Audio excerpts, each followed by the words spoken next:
સુરતના કામરેજમાં TV13 ગુજરાતીના અહેવાલ બાદ તંત્ર દોડતું થયું। માછીવાડમાં તાપી નદીના કિનારે જમીન ધોવાણની સમસ્યાને TV13એ વાચા આપી હતી। આ અહેવાલની ગંભીર નોંધ લઈ આરોગ્ય મંત્રી પ્રફુલ્લ પાનસેરિયા સ્થળ પર પહોંચ્યા। તેમણે અધિકારીઓ સાથે ઘટનાસ્થળની મુલાકાત કરી અને અસરગ્રસ્ત પરિવારોની વેદના સાંભળી।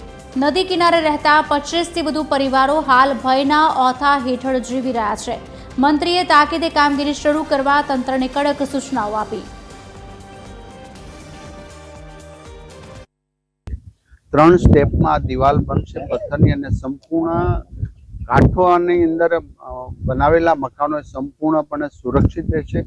કાલેથી કામ શરૂ થશે।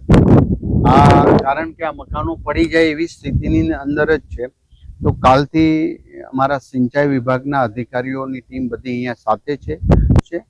સંયુક્ત પ્રયાસથી ભારતીય જનતા પાર્ટીના શાસનની અંદર ત્વરિત નિર્ણય લઈ એક પણનું મકાન ગુમાવવું ન પડે, જાનહાનિ ન થાય, કોઈ પણ પ્રકારનું નુકસાન ન થાય, એ હેતુસર કાલેથી જ અહીંયા પથ્થરની દિવાલ બનાવવાનું કામગીરી શરૂ કરવામાં આવશે। આ સાથે